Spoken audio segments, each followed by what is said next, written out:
toda la gloria, Señor, toda exaltación, oh Dios Todopoderoso.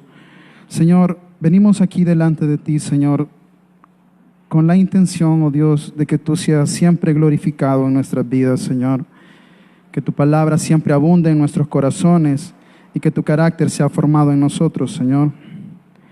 Te pido, Señor, por esta palabra, Señor, para que sea glorificado en el nombre de Cristo Jesús. Amén y amén. Ahora sí, Dios les bendiga, hermanos. Rápidamente vamos a Mateo 17:10, en donde dice así: Entonces sus discípulos le preguntaron diciendo: ¿por qué pues dicen los escribas que es necesario que Elías venga primero? Respondiendo Jesús les dijo: a la verdad, Elías viene primero y restaurará todas las cosas.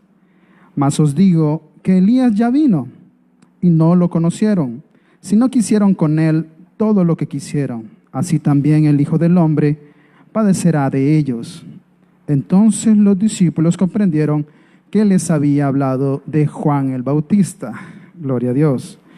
El tema para esta noche lo he llamado Elías y sus compañeros. Entendemos por la palabra de Dios que hace más o menos 2000 años de nuestra era ocurrió un tremendo mover espiritual sobre la tierra que hizo un antes y un después. Este tremendo movimiento que hubo inició incluso con una nueva era, que es la nueva era cristiana que nosotros conocemos, o la dispensación de la gracia. Pero sucede que los entendidos en los tiempos y los estudiosos de las Escrituras no lo vieron, o por lo menos no le dieron el crédito que ameritaba. Y vemos acá cómo Jesús se expresa de lo que es Juan el Bautista. Y he llamado así al tema de esta noche porque yo creo en mi corazón que como lo fue en el primer advenimiento de nuestro Señor Jesucristo, así también muchas cosas serán similares en el segundo advenimiento. Y uno de eso es, como ustedes saben, Elías a la verdad viene primero. Pero también yo creo que el espíritu que cayó sobre Elías también vendrá sobre la iglesia. Porque Elías fue predestinado para preparar camino al Señor, de la misma forma que lo fue Juan el Bautista en su tiempo. Entonces, teniendo esto en cuenta y teniendo en cuenta que el mismo Señor dijo que entre los que habían nacido de mujer no había nadie más grande que en ese entonces era Juan el Bautista. Entonces, hay muchas cosas que podemos aprender de este siervo de Dios, o como yo lo llamo, un mensajero de Dios o un heraldo de Dios, que se aplica a nuestra vida espiritual, de la cual nosotros podemos aprender mucho y con la ayuda del Señor lo vamos a ver en esta noche. Malaquías 3:1 dice: He aquí, yo envío a mi mensajero, el cual preparará el camino delante de mí. Podemos aprender de esto, bueno, yo lo he colocado en 6 cosas. Número 1, el llamamiento. Dios te escogió desde el principio. Ahora, Juan, el nombre que Dios te dio. Número 3, tiempo de preparación, tiempo de esterilidad en el desierto. Número 4, las pruebas versus las promesas de Dios. 5, la sala de espera o escondidos en la presencia de Dios. Y número 6, dar en el blanco. Ahora, primero vamos al llamamiento de Dios, donde vamos a entender que Dios te escogió a ti desde el principio. Para poder un poco ver más allá, vemos en Lucas 1:5, hubo en los días de Herodes, rey de Judea, un sacerdote llamado Zacarías, de la clase de Abías. Su mujer era de las hijas de Aarón y se llamaba Elizabeth. Ambos, ojo con esto, ambos eran justos delante de Dios y andaban irreprensibles en todos los mandamientos y ordenanzas del Señor. Para poder entender un poco más de la vida de Juan, es necesario que vayamos un poquito más atrás de su propia vida, que es hasta donde están sus padres. Y vamos a ver que esto tiene tremenda relevancia para nosotros como cristianos e hijos de Dios al momento de ser formados. Y también quiero poner énfasis en los papás de Juan, porque se puede ver en esta pareja la importancia que son, mejor dicho, los padres espirituales o los padres que el Señor nos ha dado para guiarnos en esta vida. Cuán importante son los fundamentos que ellos ponen en nuestras vidas. Y aquí hay dos cosas que destacan. Primero, que los dos eran justos delante de Dios y que andaban en todos los mandamientos y ordenanzas del Señor. Pero hay una cosa, el 5 dice que Elizabeth era estéril y además agrega otra cosa, que ambos eran de edad avanzada. Entonces, quiero que recordemos estas dos cosas, que ella era estéril y que ambos eran de edad avanzada. Aconteció que ejerciendo Zacarías el sacerdocio, esto es en el 1:8, delante de Dios, según el orden de su clase, conforme a la costumbre del sacerdocio, le tocó en suerte ofrecer el incienso entrando en el santuario del Señor. Y vemos aquí otra cosa que a mí me llamó la atención. Primero es que a él le tocó en suerte. Se estima por los estudiosos que en esa época existían alrededor de 20,000 sacerdotes y él ya era un hombre de edad avanzada. Muy seguramente era la única vez que él iba a ministrar, ¿me entiendes? Entonces cuando uno lo mira así y uno mira la fidelidad de Dios, ¿verdad? Y lo otro es que él estaba ejerciendo su oficio. Y eso nos habla mucho a nosotros como cristianos, que en el lugar que el Señor nos ha puesto, si nosotros nos mantenemos fieles a lo que Él nos ha dicho, indiscutiblemente el Señor se va a revelar a nosotros, haciendo fiel a su palabra. Dice en el 1:13, y esta es otra que me tocó, porque dice que el ángel le dijo, y este es cuando Gabriel se le presenta, ¿verdad? Cuando él estaba ejerciendo su oficio y él recibe una tremenda revelación de parte de Dios, que era la promesa de su hijo. Dice, no temas porque tu oración ha sido oída. Oigan, tu oración ha sido oída y tu mujer Elizabeth te dará a luz un hijo y llamará su nombre Juan. Y es curioso porque esta oración, si la analizamos, no era una oración que él acababa de hacer en la mañana o que incluso él la hizo la semana pasada, ni siquiera un año atrás. Porque si ustedes recuerdan el versículo anterior, ellos eran de edad avanzada y su esposa era estéril. Yo me imagino que muy seguramente Zacarías, y esto lo sabemos también por su respuesta, y vemos lo que el ángel Gabriel hizo con él, ¿verdad? Si ustedes se recuerdan, por no haber creído, le dice, lo deja mudo. Entonces ahí podemos ver que no era una oración que él acababa de hacer en tiempo reciente. No pudo haber sido, porque si no lo hubiera estado esperando. Entonces yo me imagino que a lo mejor cuando eran un matrimonio joven, se arrodillaron delante del Señor los dos, oraron a Dios pidiendo un hijo, y no sé cuántos años habrán pasado en la misma oración, ¿me entienden? Hasta llegar al punto que se les olvidó. Como pareja, se pueden imaginar. No sabemos qué edad tenían, solo nos dice que eran de edad avanzada. Pero aquí yo miro la misericordia de Dios, porque el ángel le dice, tu oración ha sido oída. Y yo digo, ¿podrá Dios contestar una oración que a ti ya se te olvidó? Y eso es lo maravilloso de esto, porque no era cualquier oración, ellos estaban pidiendo un descendiente. Y ustedes saben que para muchos, y sobre todo en las épocas de la Biblia, era muy importante tener una descendencia que llevara tu nombre y que trascendiera a la siguiente generación.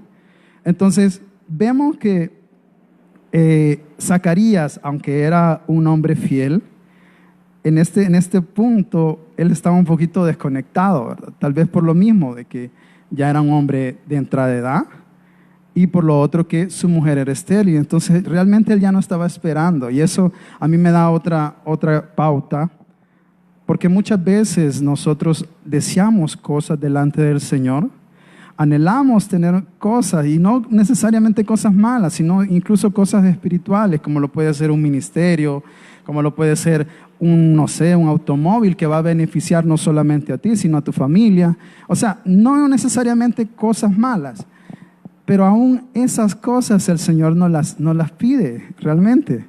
Y yo me he dado cuenta, de hecho yo hice un trato con el Señor el año pasado, lo traigo a cuenta, porque es algo similar a lo que Lito nos compartía sobre su termómetro, ¿verdad?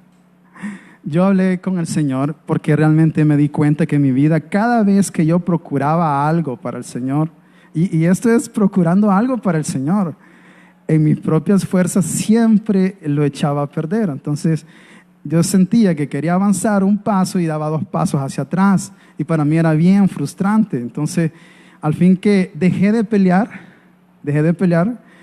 y le dije al Señor: Señor, te prometo, le digo, que nunca más me voy a procurar algo para mí, le digo. Y no estoy hablando de procurar dones espirituales, sabemos que eso hay que hacerlo. Pero en todo aquello en donde hubiera una gota de mi ego, yo sabía que estaba automáticamente descalificado para obtener esa promesa.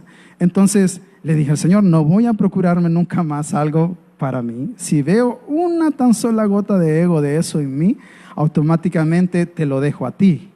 Así que ese fue el trato que tuve con el Señor. A menos que Él me diga que yo haga algo, lo hago. Es decir, no puedo ni siquiera procurarme un par de zapatos, nada, o sea, si no viene directamente del trono de Dios. Y eso fue para mí aprender a confiar en Él. Entonces yo deseaba tantas cosas, y más adelante tal vez el Señor me permita compartir qué era una de esas cosas, tal vez no se me olvida, pero hoy día es reciente, yo veo el cumplimiento de esa palabra y yo digo: es que realmente cuando me olvido de eso es cuando tú lo traes a mí. Y eso es algo de lo que nos está pasando a Zacarías. O sea, él murió totalmente al deseo de poder, de que su esposa concibiera un hijo para él, ¿verdad? Murió totalmente, quedó desesperanzado, podríamos decirlo, y él lo veía con los ojos naturales, obviamente. Pero eso nos da una gran lección a nosotros como cristianos, que nosotros podemos seguir esperando en el Señor, pero que debemos morir a nosotros mismos, aún en las cosas buenas que el Señor tiene para nosotros.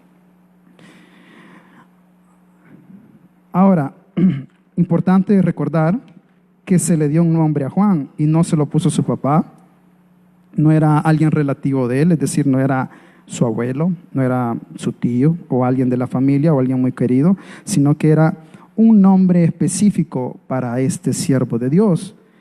El llamamiento de Juan lo podemos ver en Lucas 14, en donde dice el ángel: y tendrás gozo y alegría, y muchos se regocijarán de su nacimiento. Imagínense, porque será grande delante de Dios, no beberá vino ni sidra, y será lleno del Espíritu Santo.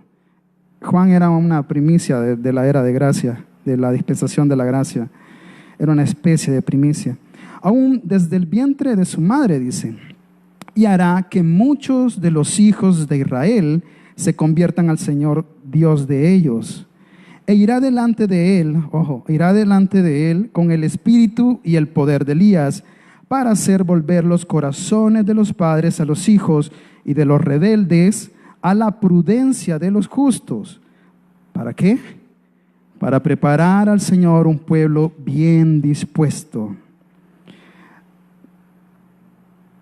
Cuando yo le preguntaba al Señor qué ilustración podía poner yo acá, Él me hacía sentir algo. Y es algo que a mí me gusta mucho de esta iglesia. Y es que en esta iglesia somos amantes de la lectura, ¿verdad? Si usted no se había dado cuenta, hoy se va a dar cuenta. Nos encanta leer. Siempre que alguien encuentra un libro, siempre lo comparte, y ya cuando venimos a ver ya los está imprimiendo Marielos. Entonces eso a mí me hace ver que nos gusta la lectura, ¿verdad? Nos gusta la buena literatura. Entonces yo he visto a los niños, ¿verdad? Sobre todo, cómo les apasiona leer, ¿verdad? Si no pasa un día sin que no los mire leyendo un libro, ¿verdad? Y eso a mí me emociona y me anima también a seguir leyendo. Yo me digo a mí mismo: yo soy un lector compulsivo, no puedo dejar de leer, ese es mi ideal. Entonces van a encontrar muy frecuentemente en esta iglesia personas que están leyendo al menos un libro o de 2 para arriba, ¿verdad? Entonces el Señor me ponía esta ilustración.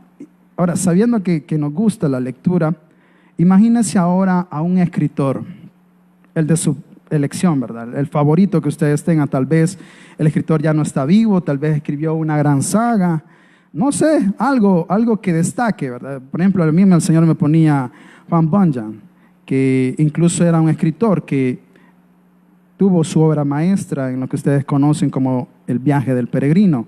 Entonces, imaginemos un escritor, no les digo que a Juan, pero al que ustedes quieran. Imagínenselo, tengan en la mente. Y ahora, imaginemos a nuestro Dios como el mejor de todos los escritores. Amén. Y Él ha escrito su obra maestra, su pieza literaria especial, y no es la Biblia. La Biblia sí nos enseña mucho, pero hay algo que queremos ver más allá incluso de la Biblia, que la Biblia no muestra, claro está. Pero Él ha escrito su obra maestra.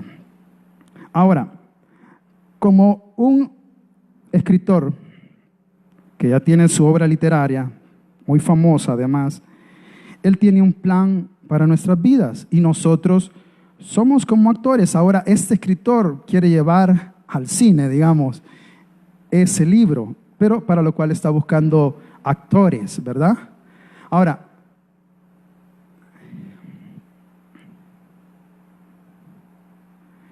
Ahora, ¿quién de nosotros no querrá ser un buen actor en la pieza y obra maestra de literatura de Dios? Yo quiero ser un buen actor en la obra maestra de Dios. Y eso es lo que el Señor me ponía. Ahora, todos tenemos un llamamiento específico en nuestras vidas. Todos, es cierto, tenemos una sola visión, espero yo en el Señor, que es la visión de Cristo, la visión del monte de Sión. Y hacia allí estamos presionando. Eso es nuestra visión colectiva. Todos estamos presionando de una u otra forma para llegar al monte de Sión y para llevar a otros al monte de Sión. Pero en lo personal, cada uno de nosotros tiene, o por lo menos debería saber, que tiene una visión, un plan de Dios para su propia vida. Y esto incluye un ministerio. Entonces, por ejemplo, cuando yo me convertí a Cristo, una de mis, yo aunque no sabía mucho de la palabra, yo entendía que había un plan para mi vida y que ese plan no lo había diseñado yo, porque ya entendía de un poder superior, que es mucho más inteligente que yo, que había diseñado exactamente lo que yo tenía que hacer y que yo lo podía encontrar en la Biblia. Entonces, sabiendo eso, no me precipité a buscar una iglesia, es decir, no me precipité a meterme a una iglesia, pero sí me preocupé mucho por buscar la iglesia que el Señor había diseñado para mí, porque yo sabía que si Él había escrito un plan para mi vida, también había escrito la iglesia en la cual yo me debía congregar. Entonces empezó mi búsqueda, no les miento, fueron como 10 meses de estarme parando en las puertas de la iglesia y escuchando los mensajes de los predicadores. Y siempre que escuchaba algo, no me parecía que fuera la iglesia que el Señor estaba buscando para mí, ¿verdad?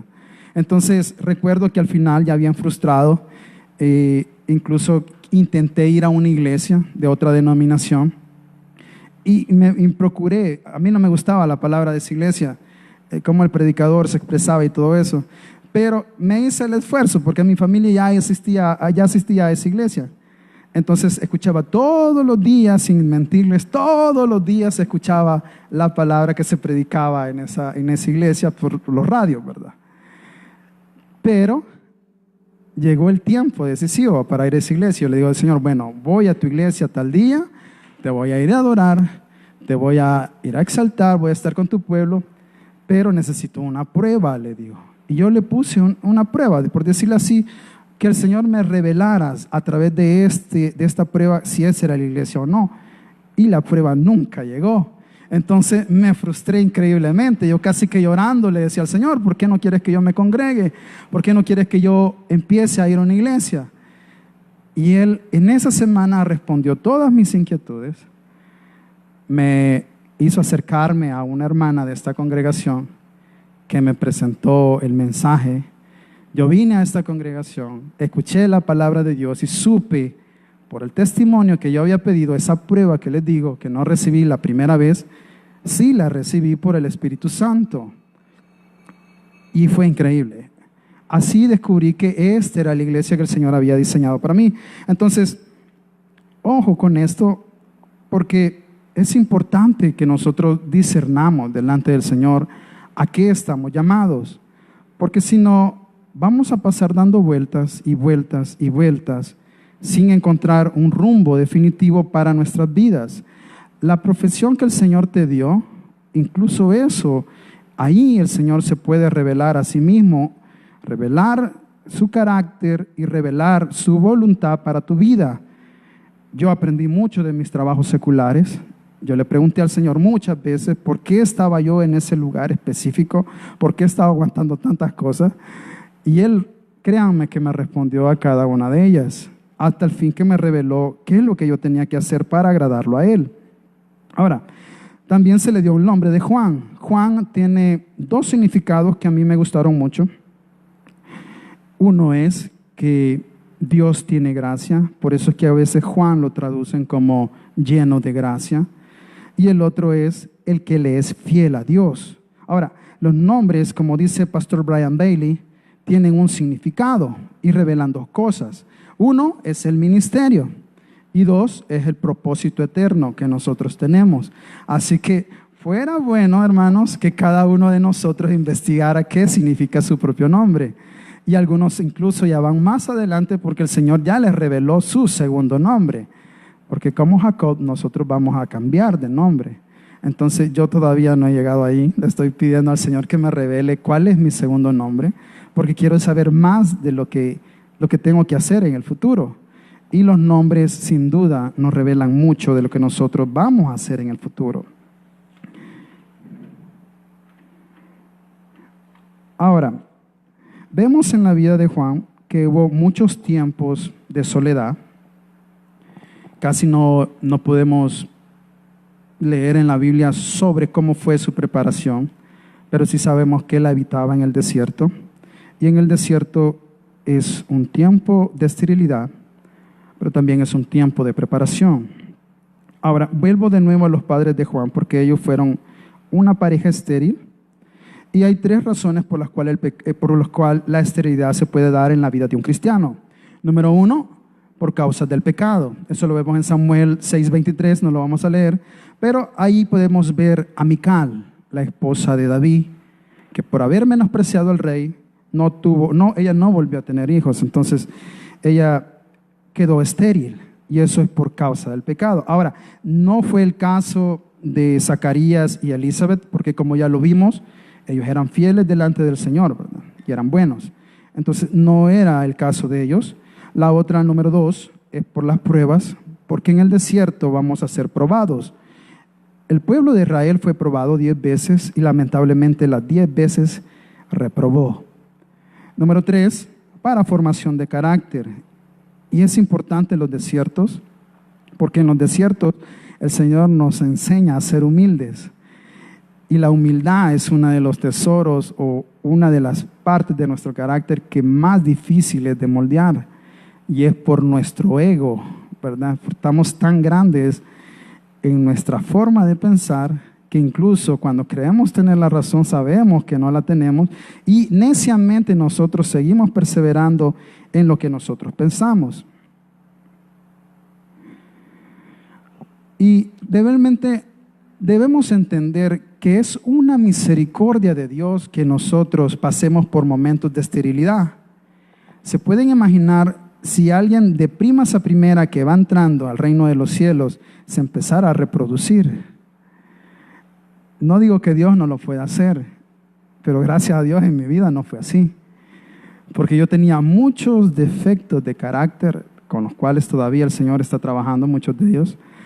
Pero yo puedo ver una transformación de lo que yo era antes y de lo que soy hoy. Entonces se pueden imaginar, porque uno produce lo que es decir, que si uno siembra ayotes, va a cosechar ayotes. Yo digo gloria a Dios que no sembré a Mike en aquel tiempo, porque si no se hubiera reproducido ese Mike no sé cuántas veces y Dios nos guarde, ¿verdad? Pero sí es algo que yo pude ver, que la esterilidad en realidad es una pura misericordia de Dios, porque nos detiene de obrar mal. Ahora, hay otras mujeres importantes en la Biblia como Sara, esposa de Abraham, Rebeca, esposa de Isaac, que Sara dio luz a Isaac, Rebeca dio luz a Jacob, Raquel, esposa de Jacob, dio a luz a José, Ana, esposa del Cana, dio luz a Samuel, y Elizabeth, como ya lo vimos, dio a luz a Juan el Bautista. Entonces vemos la misericordia de Dios de lo que produce la esterilidad. Ahora, pruebas en el desierto. Juan, creemos, o se cree, mejor dicho, por los estudiosos, que muy seguramente perdió a sus padres en temprana edad, ya que eran de edad avanzada y no se vuelven a mencionar más en la Biblia, en las Escrituras. Así que yo me puedo imaginar a Juan en esas noches largas de soledad, tristes, oscuras, en donde nadie te escucha y ni siquiera puedes escuchar la voz de Dios. Y esos son los tiempos de sequedad que cada cristiano, cada uno de nosotros, indiscutiblemente va a sufrir. No sé si a ustedes les ha pasado ya, pero a mí me ha pasado muchas veces en la que yo estoy buscando la palabra de Dios en cierta área de mi vida y no la recibo. Y sigo orando y sigo perseverando, y pareciera que entre más, como les dije, perseveraba, menos recibía. Entonces, esos son los tiempos del desierto oscuros que nosotros vemos en la vida de Juan. Y no solamente en la vida de él, sino en la vida de otros tantos siervos, ¿verdad? Que fueron probados y fueron fortalecidos en el desierto. Ahora, en el desierto vamos a aprender lo que son nuestras armas espirituales. Por ejemplo, muchas veces en el desierto, a mí me tocó, en esos tiempos en los que todo me pareció oscuro, en los que no sabía por qué estaba en cierta situación, sobre todo en los trabajos. Ustedes saben, cuando a uno le gritan de todo y vienen las frustraciones y el estrés cargado. Entonces el Señor me enseñó a mí que por medio de la alabanza y de la oración yo podía vencer muchas de esas cosas. De hecho, una vez yo estaba en mi cuarto y empecé a tocar canciones de júbilo, alabanzas de júbilo con mi guitarra, y este es un anuncio también. Ustedes no saben la bendición que ha sido para mí aprender a tocar un instrumento. Ha sido tan gratificante en mi vida, y yo estoy tan agradecido con Dios porque puedo tocar un instrumento, gracias a Dios. No es que lo toque como un experto, ¿verdad? Todavía estoy aprendiendo, pero me ha servido tanto en mi vida personal, ¿verdad? Encerrado yo en mi habitación, en mi cuarto, ¿cuántas veces no he hecho o levantado un holocausto para el Señor?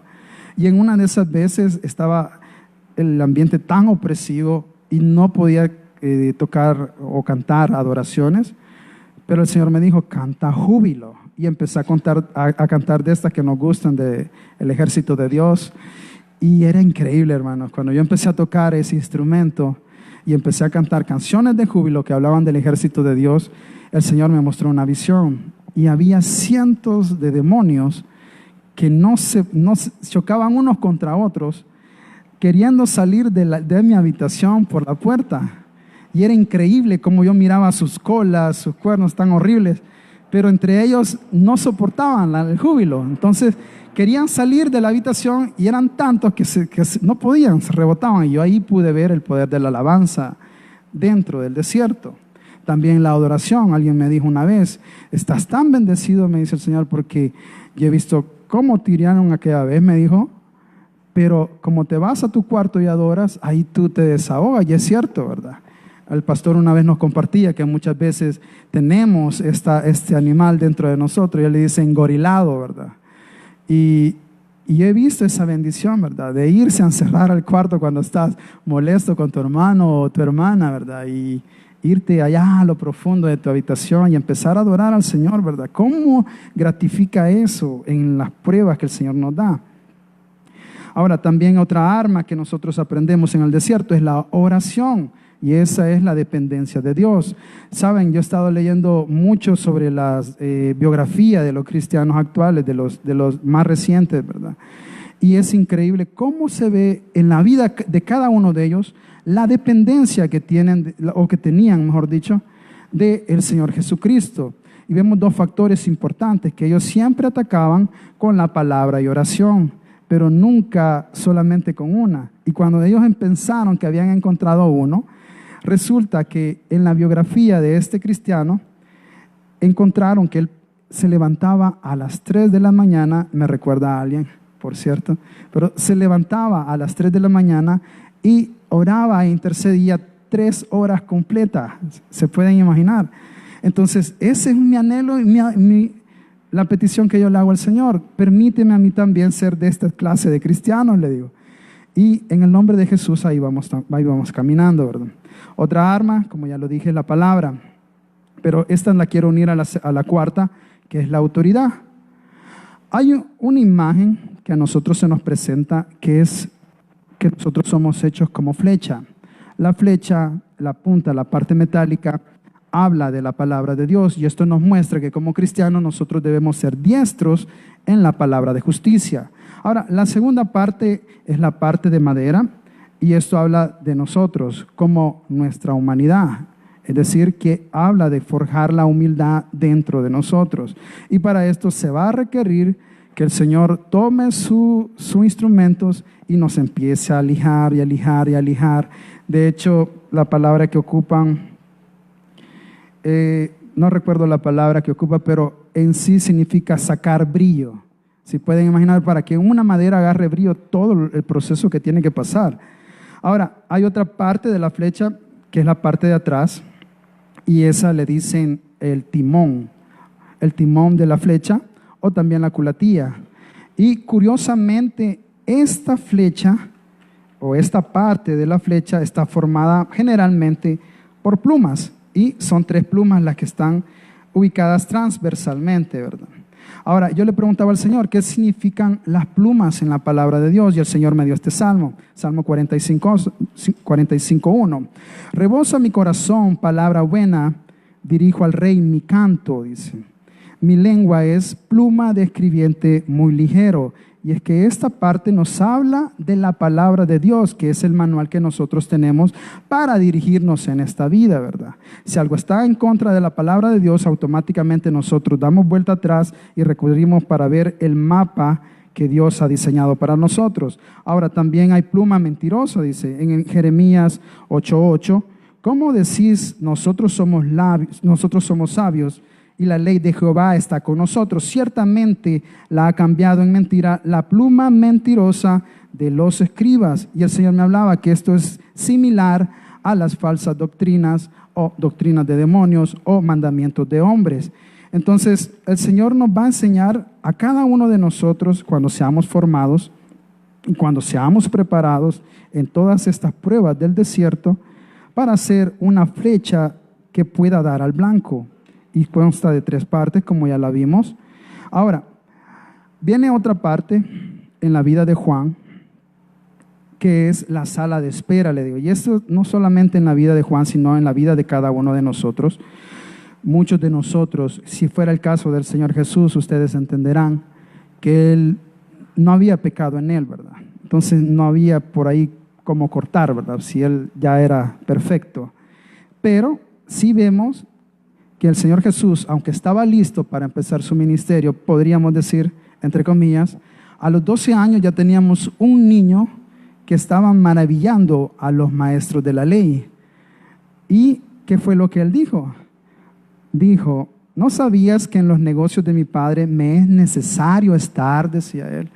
Y este es parte del espíritu que nosotros debemos recibir, ese anhelo de querer estar ya, ¿verdad?, en el campo de batalla, dando la palabra, ¿verdad? Una de mis oraciones todos los días es, Señor, permíteme que este día yo pueda predicar tu palabra, o que pueda testificar de las obras que tú estás haciendo en mi vida. Y otra oración que yo le digo al Señor es, no me des opciones, porque a veces me ha tocado que, como soy demasiado cobarde incluso para evangelizar, me ha tocado quizás dar vuelta atrás, ¿verdad? Entonces le digo al Señor, Señor, no me des opciones, le digo. Permíteme tener esa valentía. Por eso yo aprecio mucho los testimonios de los evangelistas que se paran aquí adelante y que nos enseñan la forma en que ellos evangelizan. Ahora, a pesar de que el Señor ya maravillaba a los maestros de la ley de ese entonces, tuvo, sin ser así, que sujetarse y esperar el tiempo. No era el tiempo. Dice Jesús en el Lucas 2:52, y Jesús crecía en sabiduría y en estatura y en gracia para los hombres. Un niño no iba a morir por nosotros, tenía que llegar a completa madurez para poder realizar y cumplir todo el propósito que Dios tenía para su vida. Ahora, también podemos ser del otro tipo, que es como José. José sí tenía muchas cosas que tratar en su vida. Y aun cuando ya estaba listo, porque él ya estaba listo para discernir los sueños, ¿verdad? El Señor lo llevó a la cárcel, mandó a 2 personas y él supo exactamente lo que estas personas iban a padecer. Y aunque ya estaba listo para hacer eso, tuvo que esperar 2 años más para que el Señor lo usara verdaderamente.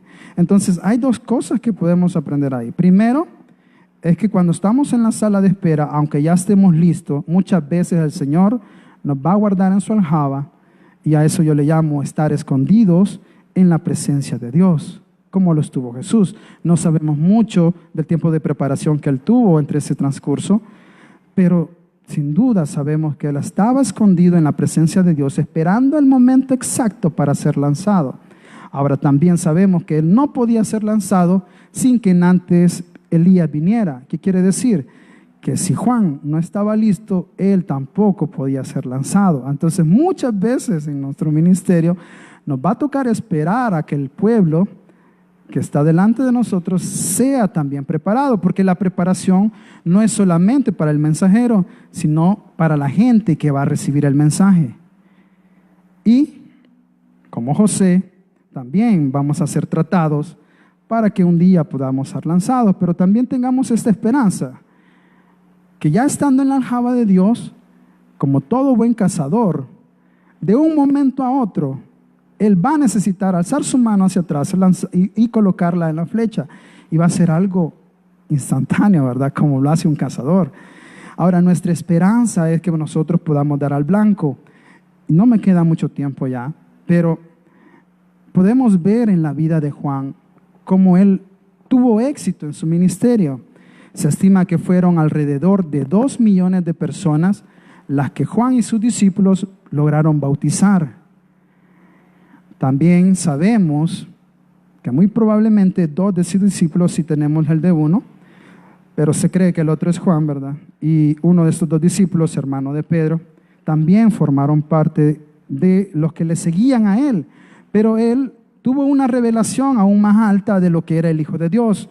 Y eso a mí me causa impacto, perdón, porque él dice, y yo no te conocía, Juan 1:3, y yo no le conocía, pero el que me envió a bautizar con agua, que él me dijo, sobre quien veas descender el Espíritu que permanece sobre él, ese es el que bautiza en Espíritu. Y vemos la humildad de Juan, porque si ustedes recuerdan, él se le oponía a Jesús para que fuera bautizado por él, ¿verdad? Y esto habla mucho de la humildad que Juan obtuvo en el desierto. En ese momento exacto en que Jesús se disponía a que Juan lo bautizara, digan ustedes, delante de los hombres, ¿quién de los 2 era más grande? Jesús todavía no había iniciado su ministerio. Él ya tenía 2 millones de personas bautizadas y no sé cuántos discípulos. Pero aún así, la humildad de Juan el Bautista se revela en que él le dijo a Jesús, yo necesito ser bautizado por ti, ¿y tú vienes a mí? El tiempo que él pasó en el desierto, él recibió mucha revelación de su ministerio, sí, pero también de la revelación de quién era el Cordero de Dios que quitaría el pecado del mundo. Y este es un mensaje para nosotros también, para nosotros los cristianos, que estamos mandados a evangelizar, y no solamente evangelizar, sino como lo hizo Juan, a ser discípulos para Jesús, porque luego de que su ministerio llegara a su fin, él trasladó a sus discípulos para Jesús. Y eso es lo mismo que nosotros debemos hacer como cristianos. No solamente predicar el evangelio, sino hacer discípulos a las personas. La salvación no cuesta. La salvación no cuesta porque no podemos pagarla simplemente. Pero ser discípulos sí cuesta. Y eso va a requerir de todo nuestro esfuerzo para poder hacer que una persona logre ser un discípulo de Jesús. Ahora, este es un llamado también de lo que Juan está haciendo o de lo que Juan debería hacer en estos tiempos del fin. Por lo cual yo también imploro al Señor que este espíritu sea impartido no solamente en mi vida, sino en la vida de todos aquellos que tengan la oportunidad de saber más de Juan el Bautista. Y así oro yo en esta noche. Gracias, Señor, por esta noche. Bendito sea tu nombre, oh Dios Todopoderoso, verdaderamente, Señor. Creemos, Dios mío, que tú vas a hacer grandes cosas en estos últimos días, Señor.